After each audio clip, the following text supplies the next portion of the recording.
I have these iris, and they bloom in the spring and in the fall.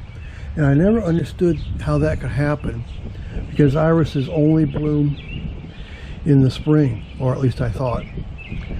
And so I started, actually I was looking at some seed catalogs when I noticed that they had some irises that would bloom twice. And so I started looking that up, and I found out that there actually is irises that bloom twice a year, and they're called Remontant irises that bloom twice throughout the growing season, as opposed to traditional irises that typically bloom only once in spring. The term Remontant comes from the French word remontant, meaning rising again or blooming again. It's a common term used in horticulture to describe plants that have a second flowering period.